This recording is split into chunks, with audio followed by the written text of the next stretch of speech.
O mundo está mudando e está mudando muito rápido. Estamos saindo de um período de incrível crescimento e relativa estabilidade, no qual, depois da Segunda Guerra Mundial, que foi a mais destrutiva da história humana, os Estados Unidos se tornaram o líder global. The American people in their righteous might will win through to absolute victory.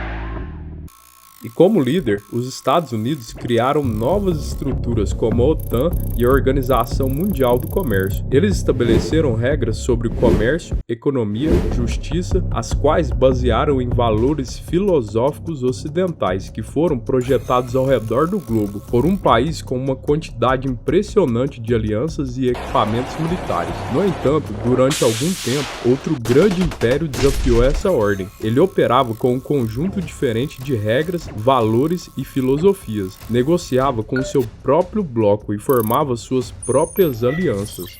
Mas não durou.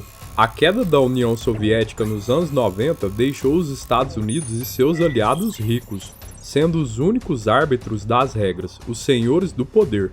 Então, os Estados Unidos aumentaram a aposta e seu sistema de valores liberais, democracia e livre comércio se expandiu e se consolidou pelo mundo.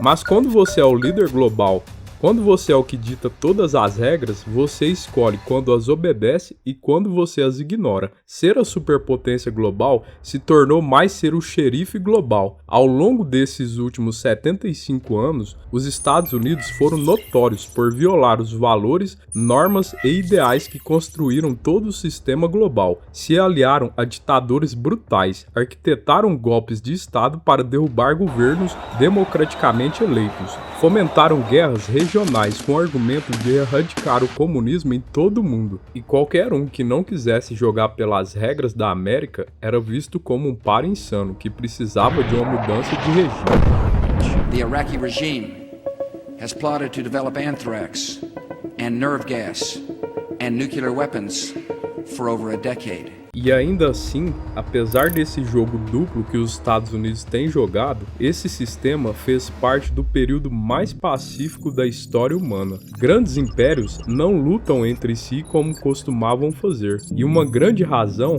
é porque eles passaram a entender que se alinhar com o sistema liderado pelos americanos significaria oportunidade econômica e crescimento. Não valia a pena uma guerra. Lutar contra esse sistema muitas vezes significava destruição e perda de negócios para todos os lados. Essa paz também foi favorecida pela existência das armas mais poderosas já criadas. As grandes potências não se atreviam a usar umas contra as outras. O sistema liderado pelos americanos significou estabilidade e uma quantidade incrível de comércio, levando a uma redução dramática da pobreza global. Mas essa era está chegando ao fim. Enquanto os Estados Unidos se gabavam de sua vitória sobre o comunismo, mal sabiam eles que estavam alimentando um gigante, que anos mais tarde se tornaria sua principal ameaça. Em parte, graças à ordem liderada pelos Estados Unidos, a China, que até pouco tempo atrás era o país mais populoso do planeta, se tornou a segunda maior economia e o maior exército do mundo em termos de efetivos. E cada vez mais a China enxerga os Estados Unidos como um policial arbitrário da ordem global, que só mantém as regras que os beneficiam. E essa imposição de valores e filosofias do Ocidente aos líderes na China lhes parece muito com a versão moderna do colonialismo.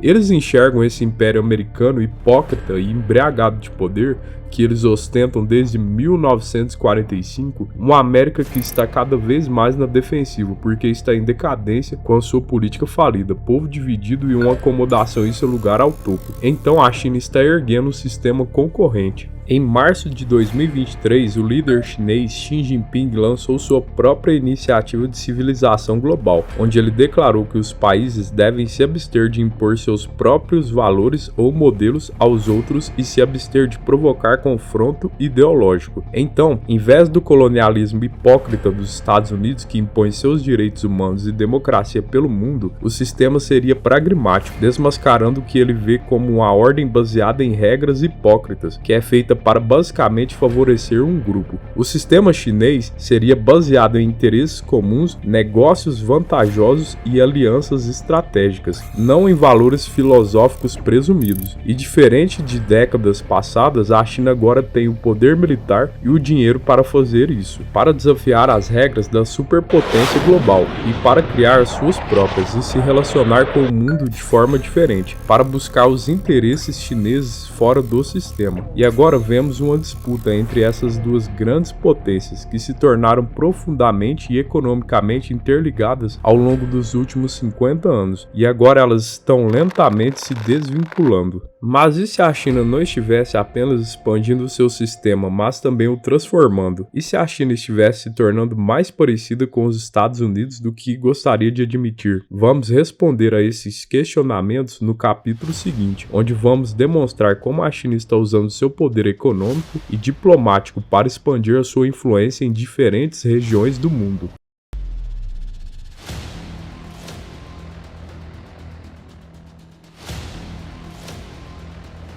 E ao redor do mundo, vemos a China semear o seu novo sistema usando dinheiro estatal para investir em projetos de infraestrutura por todo o globo. Isso dá à China uma presença em muitos novos países, atrelando esses países à dívida chinesa, que frequentemente se converte em uma influência futura. Em março de 2023, a China enviou diplomatas para o Oriente Médio, para o primeiro grande esforço para intermediar um acordo de paz entre a Arábia Saudita e Irã. Esses dois são inimigos ferrenhos. Isso é algo que os Estados Unidos não conseguiram fazer e revelou a influência descrescente que os Estados Unidos têm sobre essa região. Mas os Estados Unidos ainda permanecem no topo e eles ficarão enquanto eles puderem controlar os sistemas econômicos e financeiros em que o mundo opera, o que eles fazem por enquanto. Mas a China também está desafiando isso, trabalhando com o Brasil, Rússia, Índia e África do Sul, ou os países do BRICS, para desenvolver um bloco econômico alternativo. Todos esses países são grandes economias em ascensão, e eles só se tornarão mais importantes nas próximas 2 décadas. Desde 2009, os países dos BRICS têm intensificado a sua cooperação, reunindo-se anualmente, criando um banco de desenvolvimento para investir em seus países e coordenando várias políticas. Os países dos BRICS estão se tornando um potencial rival dos países do G7, que representam a ordem liderada pelos Estados Unidos. Os países dos BRICS estão até discutindo em criar sua própria moeda que será utilizada nas transações comerciais entre essas 5 economias em crescimento.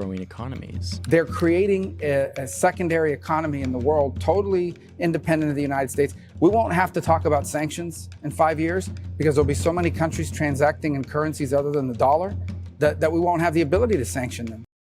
Isso seria um grande desafio para o dólar americano, que atualmente é o padrão para o comércio internacional, e uma grande razão pela qual todos têm que se dar bem com os Estados Unidos. A invasão da Rússia na Ucrânia foi um grande golpe contra a ordem de segurança econômica ocidental e mostrou-nos quais os países ficarão de qual lado dessa divisão. Você pode ver que a maioria dos países não está tomando partido aqui. Eles não estão do lado da Rússia e da China, ou do bloco ocidental. Poderíamos chamar esses países de não alinhados ou indecisos. Os países que a China e os Estados Unidos procurarão influenciar em seu sistema nos próximos anos. Vamos destacar as 25 maiores economias entre esses países não alinhados, de acordo com o Economist Intelligence Unite. Essas são as economias que os Estados Unidos estão trabalhando para manter do seu lado, para manter em seu sistema, e que a China está tentando atrair para se juntar ao seu novo sistema transacional. Mas esta Guerra Fria é diferente da anterior, aquela em que os Estados Unidos e a União Soviética forçaram os países a escolherem profundamente um lado, baseado em convicções ideológicas, capitalismo versus comunismo. Essa, agora, é entre Estados Unidos e China. Eles não querem que os outros países escolham um lado por causa de uma ideia, e sim que os outros países façam negócios com eles. Em vez disso, nesse mundo muito mais globalizado e interconectado, os países não alinhados vão aproveitar esta guerra e ver qual dos dois lados oferece mais benefícios para o seu país. assim como no Brasil, onde isso já está acontecendo. O Brasil é um país imenso, que é um aliado muito próximo dos Estados Unidos, e no entanto faz parte do bloco dos BRICS, com a China, que é uma razão pela qual o Brasil se recusou a vender armas para a Ucrânia, quando o país pediu um acordo. Eles já estão equilibrando seus interesses, que se alinham com a ordem dos Estados Unidos, e seus interesses que se alinham com a China. O presidente do Brasil viajou para Pequim em abril de 2023. O presidente Luiz Inácio Lula da Silva assinou cerca de 20 novos acordos sobre tecnologia, comércio e agricultura, mas ele também pediu a Pequim que o ajudasse a negociar um acordo de paz na Ucrânia. Então, mesmo que os Estados Unidos e a China rompam laços, o Brasil mostra que não vai tomar partido. Eles vão negociar com os dois lados para o seu próprio benefício. A Índia está meio que fazendo a mesma coisa, obtendo muito petróleo barato e quase metade de suas armas da Rússia, e depois obtendo um quarto de suas armas da Europa, e recentemente garantindo 200 bilhões de dólares em financiamento dos Estados Unidos para startups de tecnologias indianas. A Arábia Saudita obtém quase todas as armas dos Estados Unidos, mas está se distanciando dos Estados Unidos em outros aspectos, como o comércio, onde a China agora é o seu principal parceiro comercial. No final de 2022, a China e a Arábia Saudita assinaram um acordo de parceria estratégico, o que significa que seus líderes se reunirão com mais frequência. Haverá mais comércio, mais transferência de tecnologia e diplomacia. A Turquia é um membro da OTAN e geralmente alinhada com o Ocidente, mas também tem que caminhar com uma linha tênue, porque tem fortes laços econômicos com a Rússia. A Turquia também não quer perder a expansão econômica da China. A China tem essa iniciativa do Cinturão e Rota, que passa pela Turquia, e eles estão esperando atrair mais investimentos chineses em transporte, energia e mineração. O Paquistão é um país que também tem sido alinhado com os Estados Unidos nos últimos anos e um parceiro na guerra ao terror, mas também recebe investimentos e comércio da China, incluindo o investimento de 62 bilhões de dólares da iniciativa do Cinturão e Rota da China para criar este corredor econômico entre os dois países. O continente africano é cheio de países, em sua grande maioria não alinhados. É também onde a China está empregando esforços para exercer a sua influência, concedendo enormes empréstimos e construindo pontes, portos, minas e ferrovias, tudo com o objetivo de vincular esses países à futura maneira chinesa de fazer as coisas. E a China está ampliando o comércio aqui também, negociando 254 bilhões de dólares com a África em 2021, enquanto os Estados Unidos só negociaram 44 bilhões de dólares. Um sexto da quantidade da China. O investimento da China tem sido rápido e eficaz aqui e em todo o mundo na obtenção de novos amigos e aliados, estabelecendo as bases para a sua ordem mundial concorrente. Mas será que os Estados Unidos vão ficar parados esperando o gigante asiático os engolir?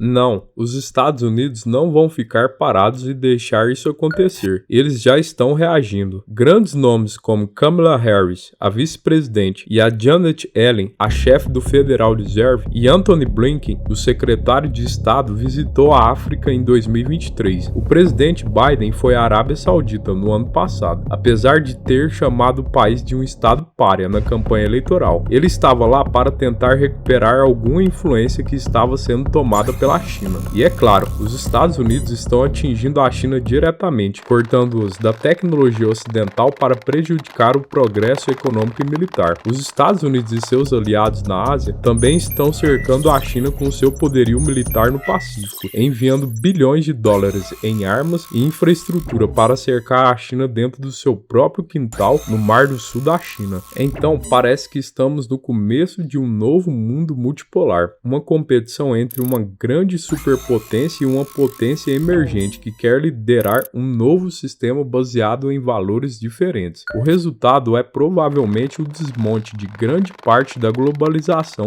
e interconexão que se desenvolveu nos últimos 70 anos. E por enquanto, eu acredito que o que veremos é que os países não escolherão um lado de forma precipitada. Em vez disso, eles jogarão essas duas potências uma contra a outra para obter o melhor acordo para o seu país. Eu não sei por quanto tempo eles conseguirão fazer isso, à medida que as tensões crescem e a pressão aumenta para escolher um lado. Mas por enquanto, o que está claro é que estamos navegando em águas desconhecidas.